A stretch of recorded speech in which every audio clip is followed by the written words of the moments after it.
Hola, muy buenas tardes. Son las 16 horas con 5 minutos. Bienvenidos a este su programa Derecho y Humanidad. El día de hoy iniciamos la segunda temporada, ¿sí? Con la maestra que nos acompaña. En un momento la voy a presentar. Saludos a todos los maestros, alumnos que nos ven por este medio, así de igual manera al público en general. Sí, les damos la cordial bienvenida. Estamos muy felices y muy contentos porque hoy iniciamos esta segunda temporada y para nosotros es muy importante, en general para todas las disciplinas y en especial para la licenciatura en Derecho y a las maestrías en Derecho Penal y en Derecho Familiar. Entonces estamos muy contentos por iniciar esta segunda temporada. Vamos a tener ponentes, invitados con diversos temas de gran relevancia y trascendencia que son importantes para la actualidad, así como el que vamos a ver el día de hoy. Bueno, pues vamos a iniciar. El día de hoy tenemos a la maestra Ana María Sánchez Robles. Permítame leerle un poquito de su currículum. La maestra es licenciada en Derecho, es licenciada en Educación Física, maestra en Derechos Humanos por parte de la Universidad de Chihuahua. Es máster en Seguridad Social por la Universidad de Alcalá en España, especialidad en Políticas Públicas por la Universidad de Salamanca y hoy Organización Iberoamericana de Seguridad Social, doctorado en Honoris Causa por el Instituto Mexicano de Líderes de Excelencia, doctorado en Educación Física y Deporte, de las diversas licenciaturas en Derecho, docente aquí en nuestro instituto, en las licenciaturas, maestrías que se imparte y también en doctorado, también en tanatología. Es consejera del Comité de Ética de Prevención y Conflictos por parte del ISSSTE. Maestra, buenas tardes. Qué gusto Bienvenida, estar maestra, aquí en este lugar que tanto quiero, este instituto. Me siento tan a gusto aquí dando clases, ¿sí? Entonces pues para mí es un gusto estar aquí, maestra. No, maestra, pues bienvenida, maestra. El tema que hoy la maestra nos va a hacer el favor de impartir es el servicio público y derechos humanos, un tema muy importante, relevante ahorita en la actualidad, debido a las constantes reformas que se han hecho a nivel constitucional, asimismo la importancia de que las instituciones públicas, en este caso las personas que elaboran y representan a estas instituciones, pues de alguna manera estén informadas y estén capacitadas en esta cuestión de los derechos humanos. Maestra, ¿qué importancia tiene en la actualidad esta parte del servicio público? Bueno, pues estamos viviendo un momento trascendental en este país. Estamos aprendiendo un nuevo derecho administrativo. Estamos aprendiendo una nueva forma de observar y trabajar a los servidores públicos, a los trabajadores al servicio del Estado. Y pues bueno, yo les platicaba a los chicos de la carrera de Derecho que yo también estoy aprendiendo nuevamente a estudiar Derecho Administrativo, porque pues se está configurando en este momento y pues bueno, estamos en ese proceso. Pero bueno, lo que es la raíz, el origen del derecho administrativo en México es sumamente importante y bueno, lo he platicado ya en varios espacios. El derecho mexicano ha servido de modelo para otros países. Entonces, la parte del derecho administrativo, la parte del servicio público, pues no ha sido ajeno a esto, ¿no? Entonces, varios países han tomado el modelo mexicano para administrar sus propios países. Claro, y como dice usted, ¿no? Sabemos que actualmente las instituciones deben de estar normadas, deben de conocer esta parte de la atención humana, precisamente al usuario, ¿no? A la persona que solicita ese servicio. Y qué tan importante también que ellos conozcan también cuáles son esos derechos que se tienen, ¿verdad? Sí, es obligado que los ciudadanos sepamos a qué tenemos derecho. Por el simple hecho de ser mexicanos, ya tenemos un beneficio, ¿sí? Y bueno, ahí dice nuestras garantías individuales, ¿no? Ese artículo primero dice todos los mexicanos, no excluye a nadie. A esos 128 millones de mexicanos tendremos que ser beneficiarios de ese servicio público, de esas garantías individuales, y si los observamos en el orden internacional, estaremos hablando de lo que son los derechos humanos. Claro, y esta parte también tiene un antecedente muy importante, la maestra, en la cuestión de los derechos humanos y del servicio público. ¿Qué tanto esta parte de la historia podría impactar ahorita en la actualidad? Bueno, México no se mueve aparte. México forma parte de regiones, de organismos internacionales como la ONU. Entonces México también está sujeto al orden internacional y tiene que ir cumpliendo con esas reglas de derecho internacional de cumplimiento interno. Y por ejemplo, el tema de la salud, ¿sí? Por ejemplo, podríamos hablar, México tiene que cumplir en el orden internacional con temas de vacunación.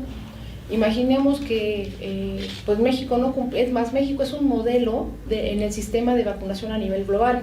Si México no cumpliera con eso, México se le restringirían o se le sancionaría de alguna forma en cuestiones de préstamos a nivel internacional o negársele alguna participación en alguna conferencia, en algún orden internacional. Así es que México no se mueve solo, México pertenece a una región del planeta, ¿sí? Centroamérica, Iberoamérica, América Latina, las regiones de Europa, Asia, el planeta está dividido en regiones. Entonces México, como parte de esas regiones, tiene que cumplir en el orden internacional. Claro, y ahorita también usted lo comentó, esta reforma del artículo 1 constitucional hace referencia precisamente a esta parte de los tratados internacionales, a esta parte de las garantías y derechos humanos, en la cual, como lo dijo usted, debe de estar relacionado, debe de alguna manera esa relación entre instituciones, ¿no? Y países. Así es. Yo comento en clase, ¿no? La ley no puede ser un poema, la ley no puede ser un discurso, la ley es para cumplirse. Ese artículo 1, donde en ese 2011 hay una reforma, e incluso a la Suprema Corte se le da un premio por elevar a rango constitucional en el artículo 1 los derechos humanos. México firma tratados internacionales de derechos humanos y por consiguiente está obligado a cumplirlos internamente, ¿sí? Entonces, temas son infinitos, son temas diversos y México al interior lo está cumpliendo.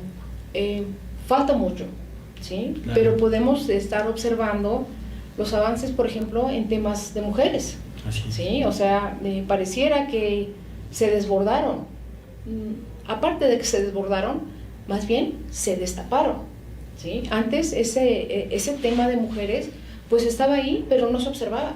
Ahora con la exigencia de ese artículo 1, en este tema de cuidado de los menores también, el cuidado de los adultos mayores, en asuntos de la salud, pues bueno, México cada vez tiene más exigencias para cumplir las tareas del orden local, pero que son también del orden internacional. Así es. Y si vemos actualmente, como dice usted, dentro del servicio público vemos que la mujer cada vez se empodera más. Hay claro. Más participación dentro del servicio público, ¿verdad? Así es, de verdad que es un placer observar a las mujeres cómo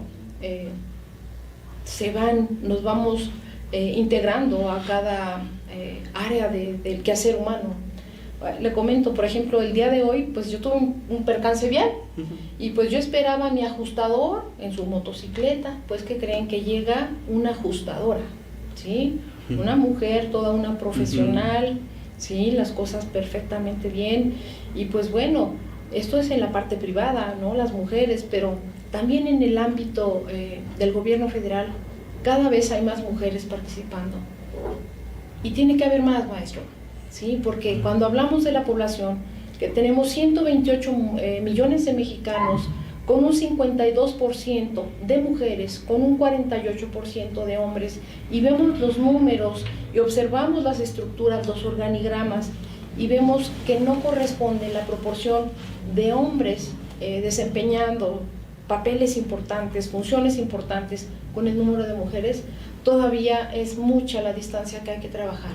¿Sí? Hay algo que yo lo menciono, que se conoce el famoso techo de cristal, ¿sí? Donde sabemos creemos, nos hacen creer que somos elementos importantes para la toma de decisión, que somos mujeres capaces, pero llega un momento que hasta ahí está el tope. Y es un techo transparente de cristal donde vemos que se sigue operando y las grandes decisiones, las decisiones fuertes, las toman los hombres. Entonces, bueno, yo he sido servidora pública ya durante muchos años y recuerdo cómo hemos manufacturado proyectos. A mí me tocó desarrollar un proyecto que tuvo el Premio Nacional de Administración Pública en el ISSSTE. Entonces lo desarrollamos y bueno, puedo decir que lo trabajé yo fuertemente. Y bueno, ya no le puedo decir qué pasó al final, ¿no? ¿Quiénes llevaron los méritos? Y está bien, los jefes, está bien, pero es importante el reconocimiento, el trabajo y sobre todo la ejecución y la toma de decisiones. Hombres y mujeres, nuestra ley lo dice, somos iguales, no estamos en pelea. ¿Sí? Es un tema también, maestro, que ojalá que pudiéramos después trabajarlo, ¿sí? El tema de feminismo. ¿Sí? Yo les digo a mis alumnos, les pido a mis compañeros, ¿sí? Chicos, compañeros, todos tenemos que ser feministas. No significa eso que es un tema de exacerbado odio contra los hombres, no. Lo que habla el feminismo, y estamos hablando de administración pública y estamos hablando de derechos humanos, lo que habla el feminismo es, hombres, reconozcan que las mujeres necesitamos espacios, tenemos que participar en igualdad de circunstancias. ¿Sí? Maestro, yo tengo una hija, yo quiero que mi hija le cueste menos trabajo que a mí. ¿Sí? Y si mi hija tiene otra hija, que le sea todavía más fácil. Por ejemplo, también en ONU Mujeres habla que existen 100 años de diferencia entre el desarrollo de hombres y mujeres. Eso es durísimo, maestro. Entonces, tenemos que trabajar doblemente las mujeres que estamos dando clases en el servicio público o en el área que estemos, ¿sí? Para poder decirle a las chicas, hey, vente, tenemos que ir aligerándonos el camino, que se nos vaya haciendo menos complicado, ¿sí? Para que participemos igual. Trabajamos durísimo las mujeres. Le digo, esas dobles jornadas, ¿sí? Le digo, yo podré ir a dar mis clases y que la conferencia y todas las cosas que tanto me gustan, pero yo llegando a casa tengo que preparar alimentos, dar de cenar y echar ropa a lavar. Entonces, está bien, pero empiezan los acuerdos internos en casa, donde estamos trabajando para esos hombres feministas, ¿sí? Que vayan pensando que pues las mujeres necesitamos, sería padrísimo, yo me encantaría trabajar media jornada, maestro, ¿sí? Y la otra parte estar en casa, pero hay que trabajar, ¿sí? Entonces, la distribución de tareas, y eso va a hacer una mejor calidad de vida para hombres y mujeres. Claro. Y esta parte, maestra, como sí impacta mucho en esta parte de la administración pública, ¿no? Como dice, tanto el hombre y la mujer, pues tiene funciones, tiene una gran responsabilidad, un cumplimiento ahora sí con su deber, con la norma, ¿no? Dentro de lo que es la administración pública. ¿Cómo podríamos considerar esta parte de la participación vamos a decir, dentro de la administración pública o de la persona que labora en la cuestión de los derechos humanos en la actualidad? ¿Cómo podríamos estar en la actualidad? La participación de las mujeres en la administración. Sí, del hombre, de la mujer, o sea, del servidor, vamos, que de alguna manera pues, es gran importancia, ¿no? para la sociedad. Yo creo que va bien, pero pues yo creo que vamos a tener que hacer un corte, maestro, y enseguida le damos la contestación. Vamos a un corte y regresamos con la maestra Ana María Sánchez Robles.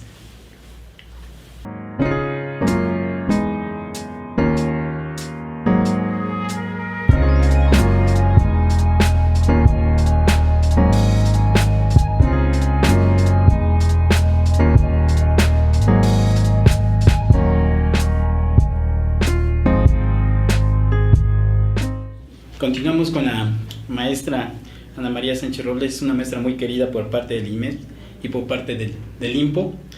Antes de continuar, quiero hacerle la invitación para que en lo que respecta a algunos talleres que tiene también el Instituto Mexicano de Oncología.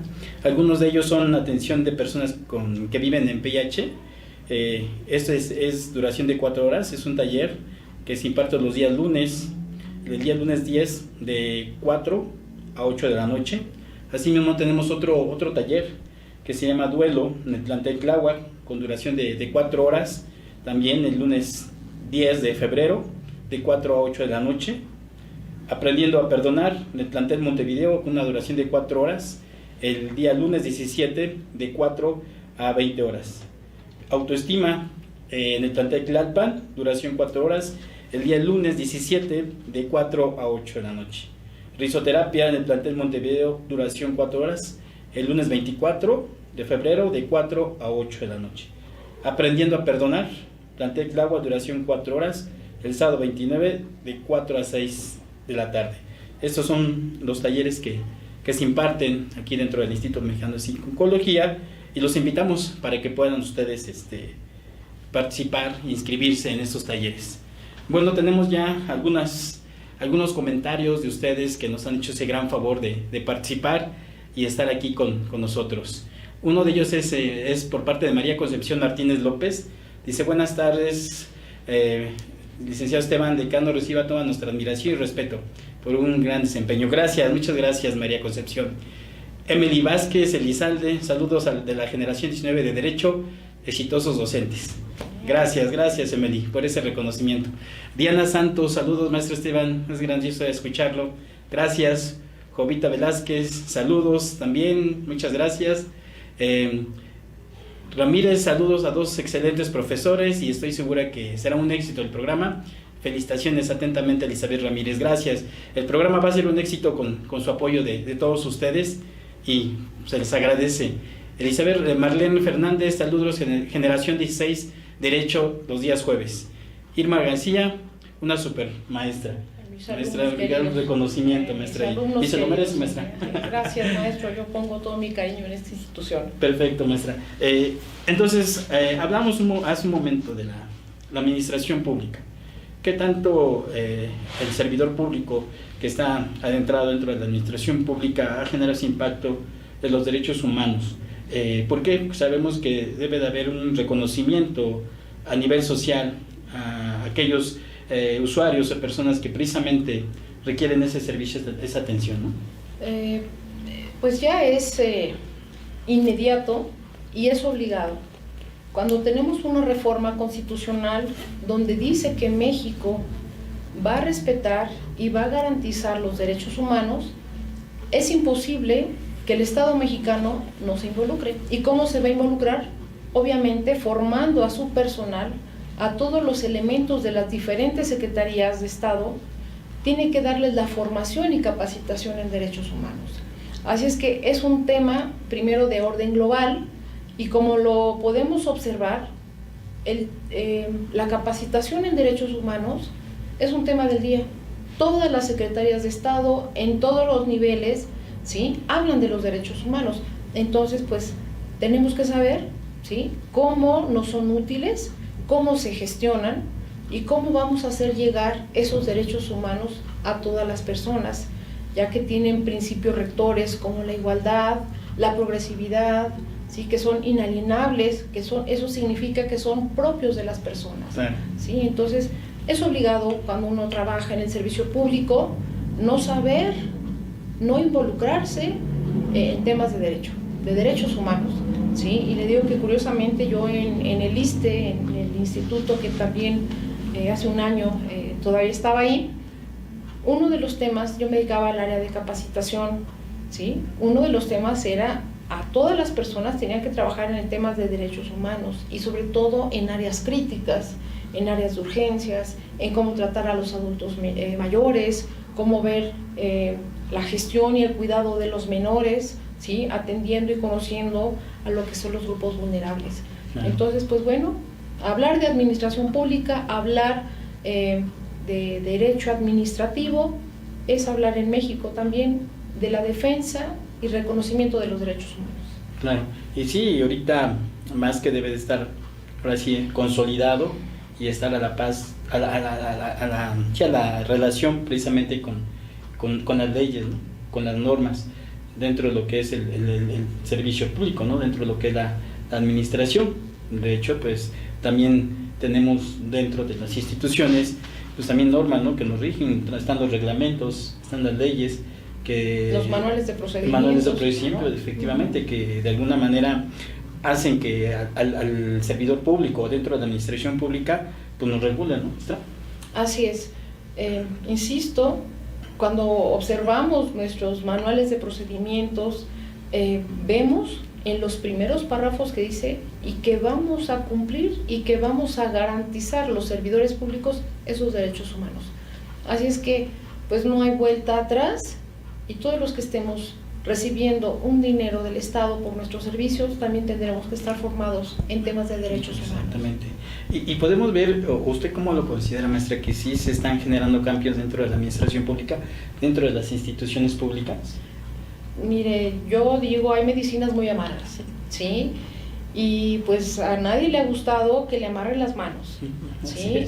El tema, digo, yo fui servidora pública, me tocó ver los hospitales más pobres de este país, ¿sí? En el ISSSTE, y también sabía que había una cantidad impresionante de dinero designado para recuperar ese hospital, cosa que no llegaba, ¿sí? Entonces, a mí me gusta mucho el trabajo de campo, ¿sí? Porque hablar de escritorio, uno puede redactar las cosas más bonitas, pero cuando uno va a una clínica, cuando uno habla directamente con la persona y dice, no tengo medicamento, no me han programado mi cirugía, no aparezco en una base de datos, no puedo recibir un préstamo, uno lo ve en vivo y en directo. Entonces, es cuando uno dice, a ver, algo está mal. Si hay recurso, si al ISSSTE se le dio presupuesto para esto, ¿por qué no se puede remediar lo que estamos ahí? Pues bueno, ahí cuando hablemos, y bueno, el tema que nos ocupa, que es el servicio público, esos servidores públicos que no han cumplido con el honor de ser servidor público. Sí, yo lo digo, maestro, ser servidor público es una distinción, es un honor servirle al Estado mexicano. Claro. Y si no lo creemos, yo no sé qué va a pasar. Sí. Como decía usted, y hace un momento hablábamos, somos representantes del Estado, ¿no? Claro. El Estado, a través de sus instituciones, nos delega responsabilidades que en su momento tenemos que cumplir. Y cuando no se cumple, pues también hay una sanción. Claro, tenemos la ley de los servidores públicos, maestro. Así es. Sí, y tenemos nuestras áreas de competencia, nuestras atribuciones, ¿sí? Y no podemos no cumplir. El Estado mexicano está confiando en nosotros, y no nada más es un acto de confianza. Pensemos que tenemos a cientos de personas esperando que se les solucione una problemática, ¿sí? Un problema de salud es de las cosas más fuertes, temas de seguridad. Estuve en diciembre en Querétaro viendo un tema de la aplicación de la justicia, y veo que dije, Dios mío, o sea, tenemos que capacitarnos para poder ejercer ese Código Nacional de Procedimientos Penales, para que una persona no quede en libertad cuando cometió un delito. Y tenemos que aprendernos ese código, ¿sí? Tenemos que aparejarlo con esos derechos humanos para no incumplir, ¿sí? Y que la ley mexicana se cumpla, ¿sí? Y bueno, esa persona que cometió un delito se le debe de respetar. Claro. Los derechos humanos son para todos. Tenemos que quitar esa tremenda idea de que los derechos humanos defienden a los delincuentes. Claro. Los derechos humanos defienden a todas las personas, ¿sí? Delincuente o no delincuente. Entonces, si no sabemos nuestros códigos, si no sabemos nuestros procedimientos, pues van a estar los errores, ¿sí? Y por eso la gente la vamos a tener en libertad. Claro. ¿Sí? Entonces es muy interesante los derechos humanos vinculados con el accionar diario, ¿sí? De la parte sistemática de la administración pública. Claro, y como decimos hace un momento, precisamente para aplicarlo y llevarlo a cabo, necesitamos conocer precisamente esa parte de qué son los derechos humanos, la maestra. Cuántos artículos tienen los derechos humanos, esta parte de los derechos fundamentales, sí, que nos los confiere también nuestra Constitución, y en esta parte pues es para todos, ¿no? Para todos los seres humanos, como decía usted. Así es, entonces, sin distinción, claro. Esta parte, ¿cómo la considera Sí. actualmente, maestra? Pues en sí la historia de los derechos humanos han sido de manera progresiva. Se hablaban o se reconocen las 3 generaciones de los derechos humanos. La primera, que fueron los derechos civiles y políticos. Antes éramos súbditos, éramos lacayos, y bueno, después tenemos la denominación de ciudadanos. Y cuando ya llegamos a ser ciudadanos, que podemos votar y ser votados, pues es la primera generación de los derechos humanos, los civiles y políticos. Quisiera, antes de iniciar, mencionar algunos diplomados que también imparte el Centro de Tanatología y Terapia de Duelo. Algunos de estos diplomados son terapia de lenguaje, que se imparte en el plantel Tlalpan, duración 6 meses, inicia el lunes 17 de 4 a 8 de la noche. Asimismo tenemos el otro diplomado, psicoterapia transpersonal, plantel Montevideo, con una duración de 6 meses, y tiene un inicio el miércoles 19 de 4 a 20 horas. Hipnosis, que se imparte en el plantel Montevideo, con una duración de 9 meses, inicia el 21 de febrero, con un horario de 9 a 1 de la tarde. Y asimismo, terapia del lenguaje, en el plantel Montevideo, con una duración de 6 meses, tiene inicio el martes 25 de febrero, de 4 a 8 de la noche. Para cualquier otra información, pues podemos acudir también aquí al Centro de Tanatología. Asimismo, también tenemos algunos comentarios de ustedes que nos hacen el favor de presentarnos. Lucy Oliva, muy querida y apreciada también por quienes hemos sido sus alumnos, maestra. Alumnos queridos, otra vez. Claro. María Concepción Martínez López, un gran abrazo y un cordial saludo, licenciado Esteban, de su alumna Connie, de la División de Trabajo Social, mi admiración y respeto. Gracias. Sí, ¿verdad? Los dos, muy bien. Gracias por ese reconocimiento y ese saludo. Mirisun Loyola, saludos. Marlene Fernández, al ser los dos derechos humanos propios de las personas, sería importante que no solo nos conociéramos, sino que de la misma manera se supiera los medios y formas para hacerlos valer en caso de sufrir alguna violación a los mismos. Okay. ¿Cómo podríamos hacer en este comentario que nos hace nuestra compañera Marlene Fernández? Bueno, primero, un servidor público que no cumple los derechos humanos incluso puede ser inhabilitado. Las fases, como se sanciona un servidor público, pues es un extrañamiento, una acta administrativa, viene el tema de la suspensión del servicio. Entonces, primero, en el orden local de su institución, y si no, pues está la Comisión Nacional de Derechos Humanos puntualizando qué fue el agravio que recibió el ciudadano. Claro. Sí, entonces hay formas, ¿no? Hay desde maneras luego, también, desde luego que sí, de alguna manera para poder, pues de alguna manera, a través de la norma, pues hacerla valer, ¿no? Desde luego. También Rafael Viñas, saludos, profesora Ana María, una excelente profesora y ser humano. Siempre estará con usted, dice, siempre brindándole este apoyo. Mi maestra, qué bueno, qué gran reconocimiento tiene. Sí, de hecho, lo hemos visto también en los eventos, ¿sabes que ya lo soporta, maestra? Sí, ¿verdad? Me gusta la taquilla, maestro. Perfecto, sí, maestra, muy bien. Es agradable trabajar dando clases porque estar cerca con los alumnos, uno, bueno, tiene la obligación de estarse actualizando y se retroalimenta mucho con ellos. Así es, ¿sí? también. Y verlo no solamente como alumnos, sino como personas. Si hablamos de derechos humanos, vemos a la persona y, bueno, una figura tan importante en los derechos humanos que es la persona humana. No va a haber otro maestro Esteban, no va a haber otra maestra Ana María, no va a haber otra compañera que nos está ayudando aquí en el tema de esta transmisión de radio, no hay otra. Entonces, por lo tanto, tenemos que cuidarlos, ¿sí? Cuando ya no estén estas personas, pues todavía tendremos que ser cuidadosos hasta de su honor, ¿sí? De sus patrimonios. Cuando alguien deja una herencia, tendremos que respetar esas voluntades. Y todo eso tiene que ver con los derechos humanos. Figuras importantes de los derechos humanos: persona humana, única e irrepetible.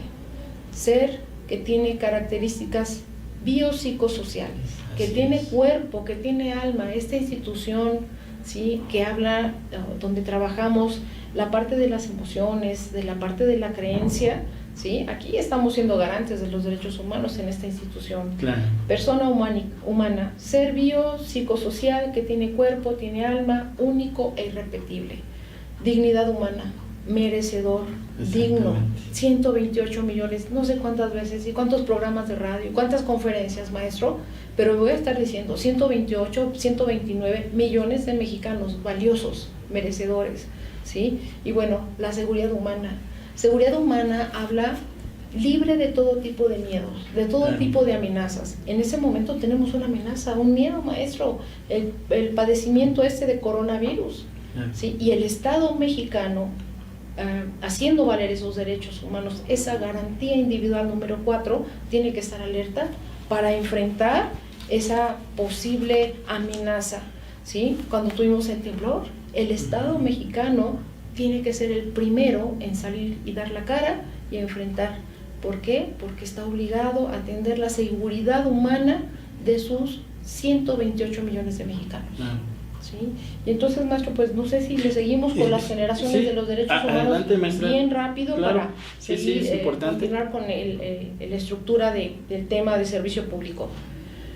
Entonces, los derechos humanos, ¿sí?, dicen en la historia que van apareciendo por generaciones, ¿sí? Mencionaba antes, éramos lacayos, súbditos, no éramos merecedores de que pudiéramos participar en algo. Únicamente recibíamos órdenes, estábamos subordinados. Aparece la primera generación con los derechos civiles y políticos. Sigue avanzando el desarrollo de la humanidad y por ahí con esa revolución industrial, donde empieza el trabajo en las fábricas, aparece la segunda generación, que son los derechos económicos, sociales y culturales. Económicos, pues bueno, ya gozamos de un salario, ¿sí? Y con ese salario se detonan pues las prestaciones sociales. Económicos, sociales, nos permite la agrupación, y en esa parte de la asociación, de la agrupación, aparecen los sindicatos. Y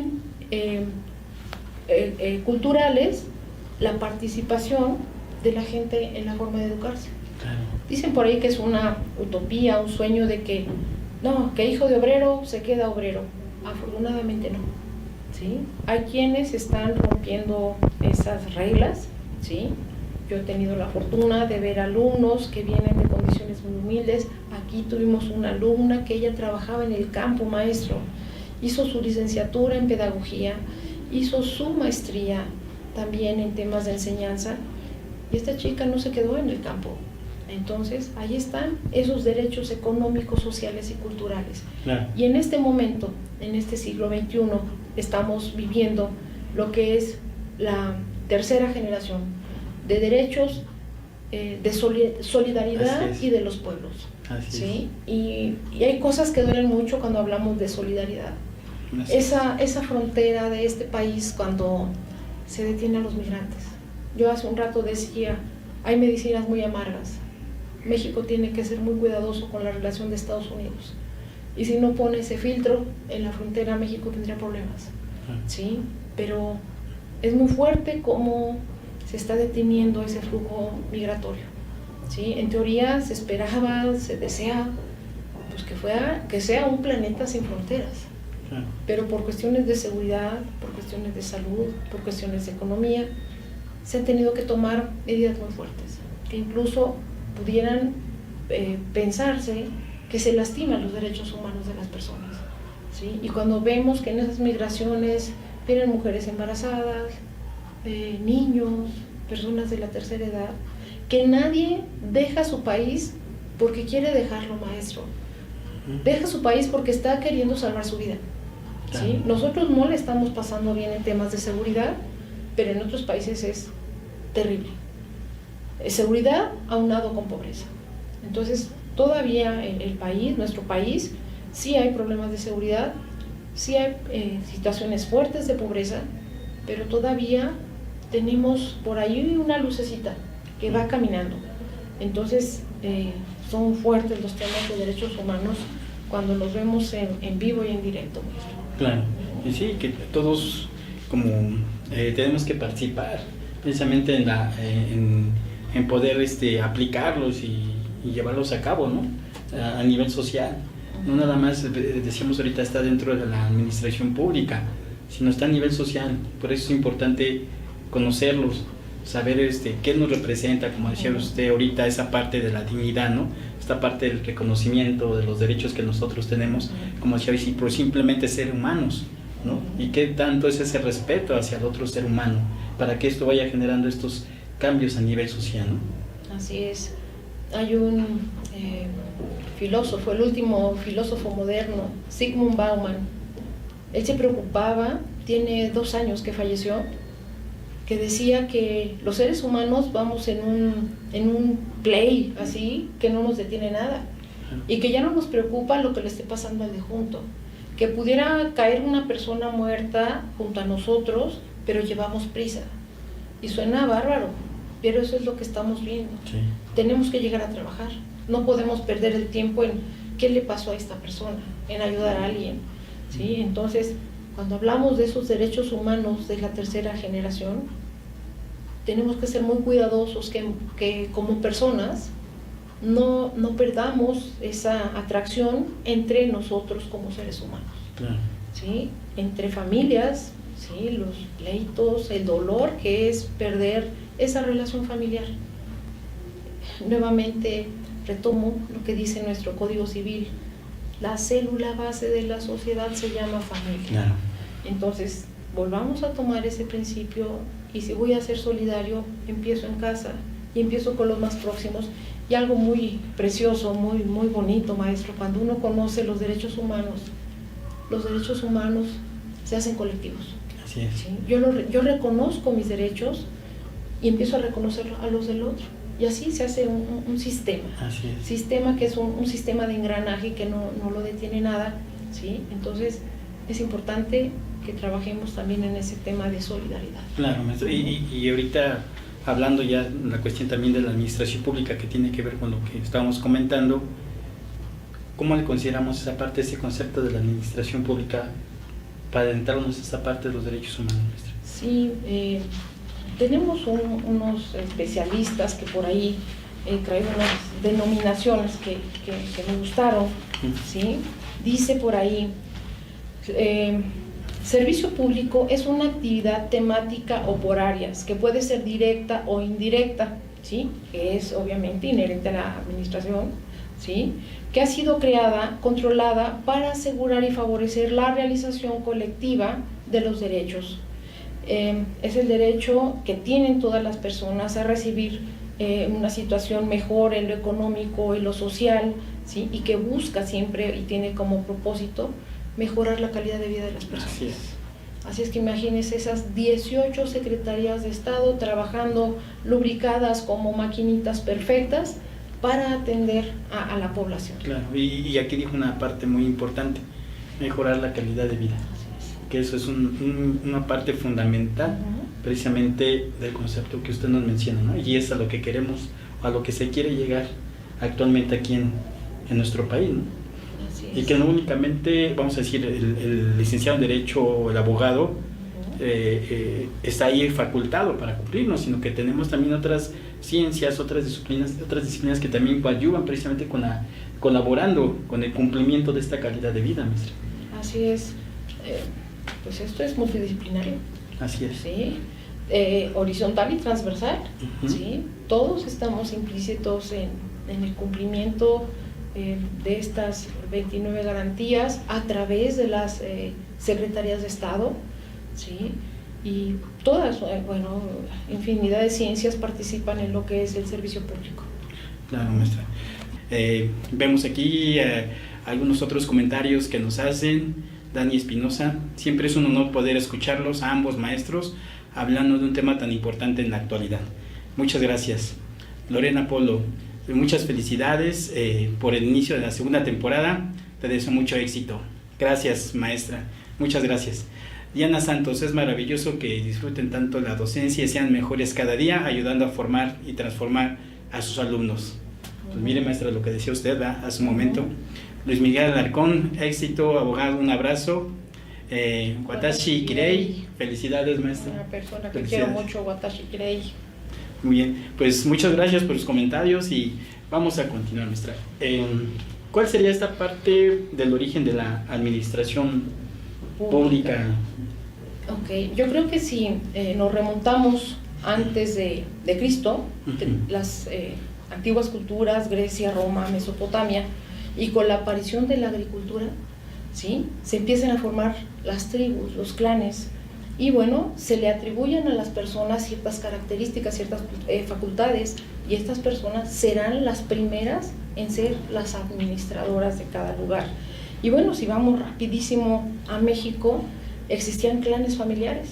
Esos clanes familiares conocidos como calpullis, ¿sí?, también había el consejo de ancianos, y había sus propios dioses y sus propios jefes de la milicia. Ahí estaban ya sus primeros administradores. En los antiguos aztecas existían los almacenes, ¿sí?, de depósito. ¿Para qué eran? Para conservar bienes en casos de miseria o de catástrofe. Y curiosamente, esos servidores públicos que no hacían correcta distribución de esos bienes, los sentenciaban a pena de muerte, maestro. ¡Qué fuerte la cultura azteca! Sí, no. Hemos avanzado. Y bueno, cuando hablamos también ahora, vamos avanzando ahora después de Cristo, los grandes administradores, la Iglesia, claro, los papas, ¿sí? Y pues bueno, fue avanzando, y también llega otra revuelta, ese tiempo de la Ilustración, y aparece un personaje muy importante, Jacques Rousseau. Jacques Rousseau, con su libro El contrato social, donde dice que los ciudadanos vamos a ceder libertades, vamos a dar dinero, conocido como impuestos, y el Estado no lo tiene que devolver en prestaciones.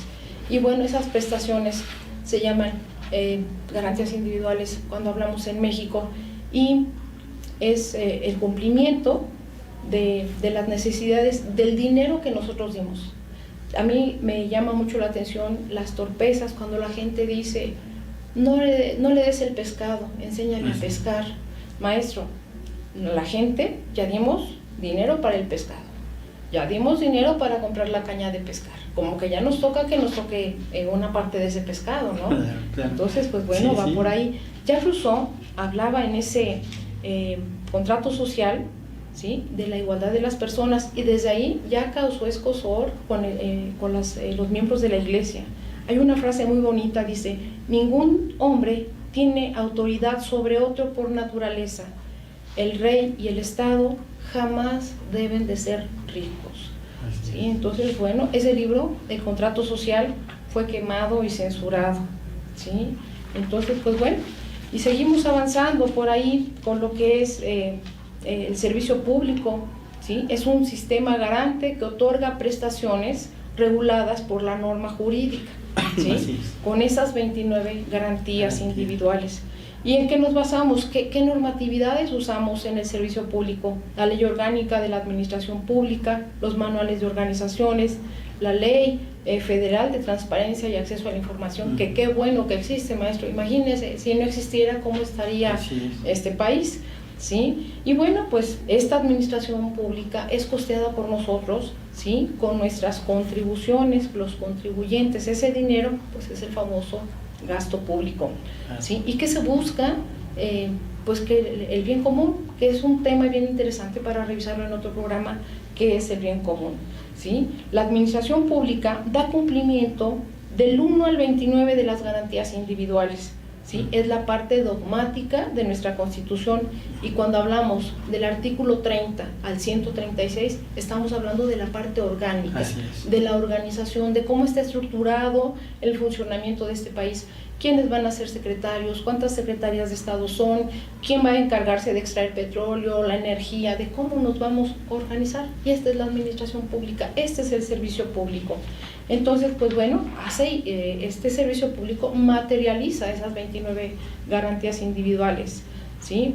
Entonces, bueno, no podemos pensar en un sistema de servicio público sin que exista la figura de autoridad. ¿Y qué es autoridad? El artículo 108, ¿sí?, de la Constitución dice que es una persona investida con facultad de mando, con atribuciones conferidas por la ley, ¿sí?, para ejercer una función encaminada al cumplimiento y funcionamiento de las instituciones. Y los actos administrativos, los actos de gobierno, es lo que nosotros, cuando nos preguntaron cómo vamos a exigir esos derechos humanos, Cuando un servidor público hace las cosas mal o no cumple algo, hace un acto administrativo o un acto de gobierno, nosotros vamos a promover los juicios de amparo, maestro, a través de esos amparos directos o indirectos. ¿Qué es atribución? Cuando hablemos de servicio público, es lo que está obligado a hacer un servidor público, son sus atribuciones. Competencia es lo que el área que tiene que hacer. Si él trabaja en salud, esa es su competencia. Si es seguridad, esa es su competencia.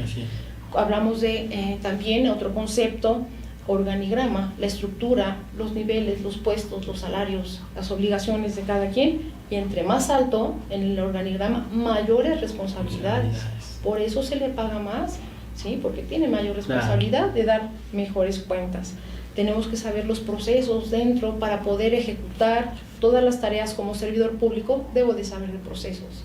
Si no sé procesos, estoy en problemas, porque podría cometer un error y por lo tanto un ciudadano puede inconformarse, ¿sí? Y esto tiene incluso una sanción para mí. Y cuando hablemos de administración pública, de servicio, tenemos que conocer los niveles, ¿sí? Los niveles de servicio. En ese primer nivel que está el presidente con sus secretarias de Estado, es la parte de los servicios centralizados, primer mando. Luego vendrá un segundo mando, los secretarios de Estado con sus los subsecretarios, ¿sí? Ese es su segundo mando, centralizados, descentralizados, y luego vendrá otro nivel, ¿sí? Que son los desconcentrados. Así es. ¿Sí? Y luego vienen las paraestatales, empresas del Estado que le generan recursos al país por bienes o servicios que genere. Y bueno, jamás pensar en administración pública sin los organismos autónomos, que son vitales para el funcionamiento de un país. Un organismo autónomo, ¿sí? Independientemente de nuestras universidades, ¿sí? Que tenemos una en cada estado de la República, le hacen contrapeso al presidente de la República, ¿sí? Señor presidente, y no digo de este presidente, llamo de todos, si usted dice que la población tiene una escolaridad de 5º año de primaria y la estadística, INEGI, dice que tiene otra, entonces es importante, la Comisión Nacional de Derechos Humanos, servidor público, usted no cumplió. Entonces, pues bueno, ahí están los organismos que forman parte de lo que son la administración pública, y todos vinculados, obligados a cumplir los derechos humanos, esos 30 artículos de orden internacional, ¿sí? Que tienen principios de igualdad, de progresividad, ¿sí? Donde no podemos negociar con ellos. Maestro Esteban, yo le doy derecho a la salud, pero no le doy derecho a la vivienda. Le doy derecho al trabajo, pero no le doy derecho a la salud. O sea, que no, es un paquete de 30, donde el Estado tendrá que ser garante de esto. ¿Sí? Entonces, es bonita, es maravilloso ser servidor público. Hay que creerse cuando uno es servidor público. El Estado confía en alguien cuando le asigna un trabajo de servidor público, y hay mucha gente esperando la solución de una problemática. Sí, así es que trabajar para el servicio es importante, y bueno, y qué bueno que también nos exige nuestra declaración patrimonial. Si yo llegué con una casita de Fobiste, yo no puedo llegar y después tener 3 palacetes en Lomas de Chapultepec. ¿Sí? No es posible, y son parte de las tareas, de las reglas para estar en el servicio público, ¿no? Y bueno, cuando hablamos de presupuesto, maestro, a mí me tocó ver cantidades, gracias a Dios nunca he manejado dinero, pero cuando vean los números, eran tantos ceros que yo perdía la dimensión de los dineros que se pueden mover en una dependencia. Entonces, dinero sí hay, sí ha habido, pero tiene que haber controles muy rigurosos para que la gente no cometa faltas. ¿Sí? Los grandes ricos han salido de las secretarías, de los gobernadores, maestro. Entonces, esos son los servidores públicos. ¿Sí? Entonces, ¿quiénes son los servidores públicos? ¿Sí?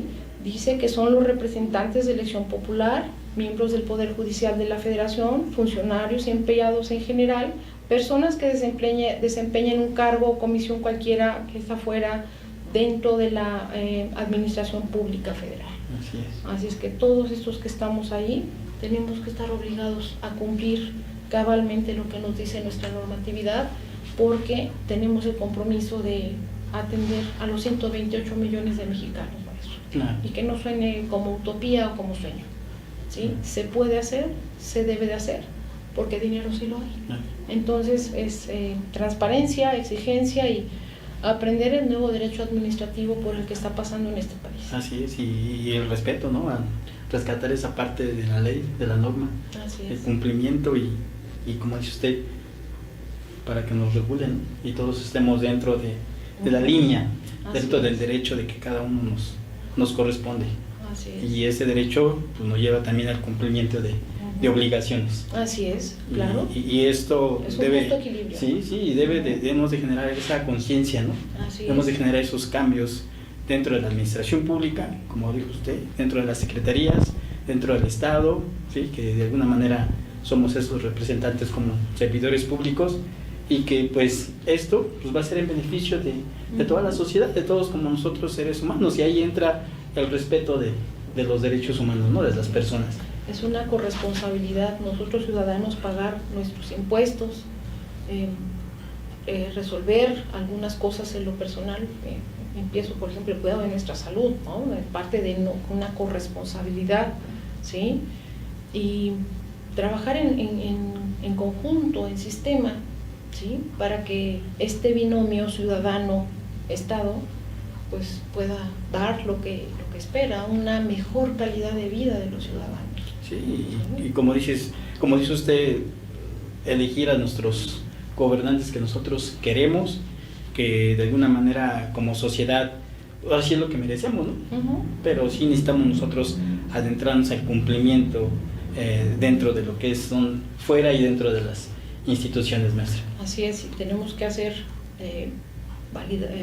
válidos estos derechos, nuestro ejercicio de nuestra creencia religiosa, de nuestra elección de representantes, de nuestro derecho a la salud, esos 29 garantías individuales, ¿sí?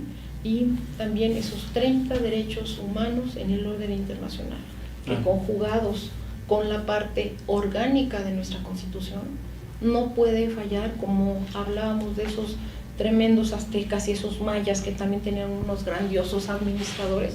Este país puede ser un país grandioso. Claro, maestra. Pues un tema muy importante y que pudiésemos seguir hablando y comentando sobre esta parte, ¿no? Lleva esta relación. Pero bueno, pues lamentablemente el tiempo se nos ha terminado. Maestra, muchas gracias por venir, muchas gracias por compartirnos sus conocimientos y esta parte como docente, y ahora sí que se ve reflejado a nivel institución, ¿sí? Como es el IMES, el IMPO, en el cual nosotros estamos aquí trabajando, somos representantes precisamente aquí de la educación por parte de la institución. Y estimados alumnos, maestros, los seguimos invitando en los siguientes programas de Derecho y Humanidad en esta segunda temporada. Hoy iniciamos, estamos muy felices y queremos seguir contando con su apoyo y que de alguna manera estos temas sirvan de gran trascendencia en el conocimiento y el aprendizaje de la vida del derecho y de la vida social en todo ser humano. Maestra, pues le agradezco fue mucho un gusto por su estar aquí, atención. ¿sí? Y que nuestros alumnos estén al pendiente de estos programas, porque podemos hablar de todos los temas y a través de aquí pueden avanzar, aprender. Claro, maestra. Tienen muy buenos maestros. Claro. Tenemos muy buenos maestros en esta institución. Gracias, maestra. Pues les agradecemos mucho. Nos despedimos. Saludos a todos ustedes y muchas gracias. Nos vemos en el próximo programa. Si te gusta el contenido, dale like al video. Suscríbete y activa las notificaciones presionando la campana.